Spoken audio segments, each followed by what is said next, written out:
Hi, and welcome back to our course, Build Your Professional ePortfolio in English. In this particular lesson, we're going to write a summary of your capabilities, which is a description of who you are and what you have accomplished professionally. This summary can be used as a short biography for the About Me section of a portfolio, or as the first section of your LinkedIn profile. The summary of your capabilities is a common part of most resumes and can be a great add to your ePortfolio page. Your summary should consist of 3 parts: an introduction of you, your accomplishments, and your skills.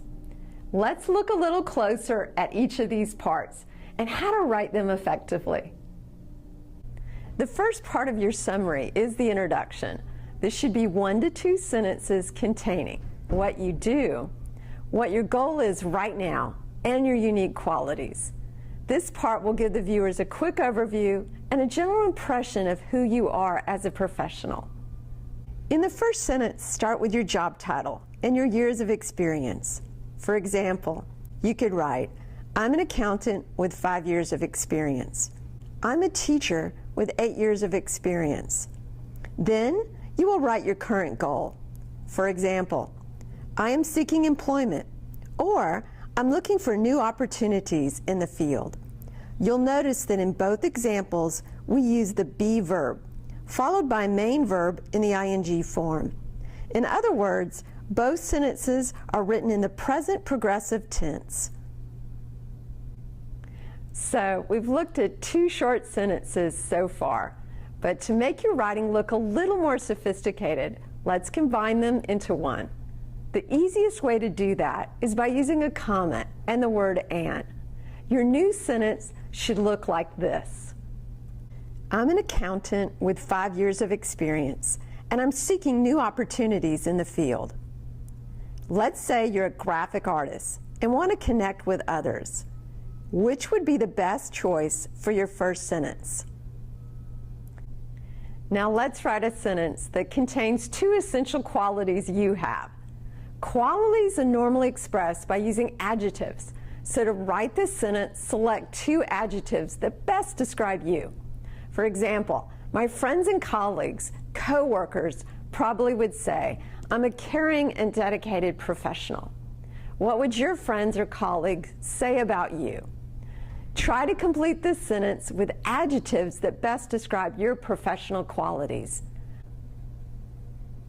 That's it for our introduction. Let's move on to the second part of your summary, where you'll highlight your accomplishments or things you did. In this part, you will write 2 to 3 sentences that include details of what you did and completed. For example, if you're a carpenter, you may write, I built custom kitchen cabinets. And if you're a researcher, you might write, I composed a scientific article.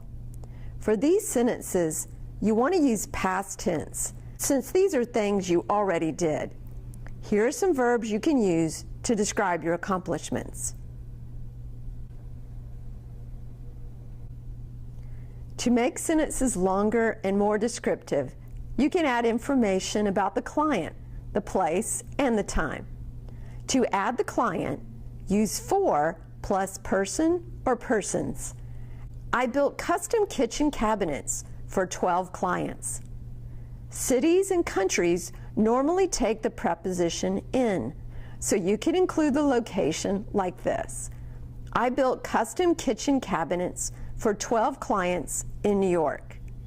Finally, add the year by writing the preposition in. Then we would have, I built custom kitchen cabinets for 12 clients in New York in 2005. Let's take the example of a biologist who has 3 major accomplishments. This is what his or her sentences may look like. I received the Dalton Stevens Scholarship for Excellence in Biology in 2003.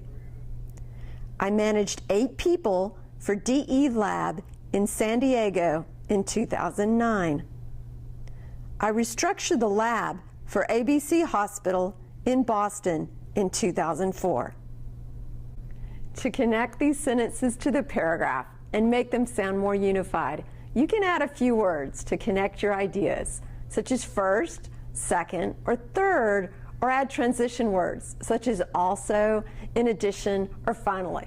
All put together, it could look something like this. First, I received the Dalton Stevens Scholarship for Excellence in Biology in 2003. Additionally, I managed 8 people for DE Lab in San Diego in 2009. Finally, I restructured the lab for ABC Hospital in Boston in 2013. Now that you know how to write your greatest accomplishments, we are going to talk about the final part of your summary of capabilities, which is to include a sentence with any other additional skills. This sentence is going to close your summary and present a list of skills that are relevant to your area of expertise.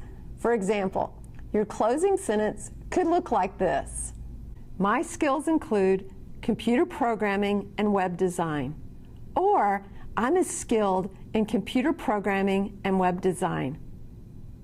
If you want to include language skills, level up proficiency can be given in 3 main levels: beginner, intermediate, and advanced.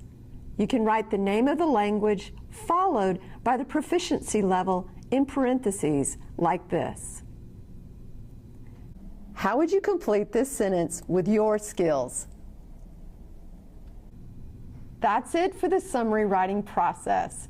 Make sure to check out the additional resources I've added to this lesson. So let's review. In this lesson, we've learned how to write an effective summary for your ePortfolio. Your summary should consist of 3 parts, which includes an introduction of you, your accomplishments, and your skills. We've also looked at some different types of sentences, using 2 different types of verb tenses, and using appropriate vocabulary for each part. In our next lesson, we're going to learn how to write captions for your ePortfolio work samples. I'll see you then.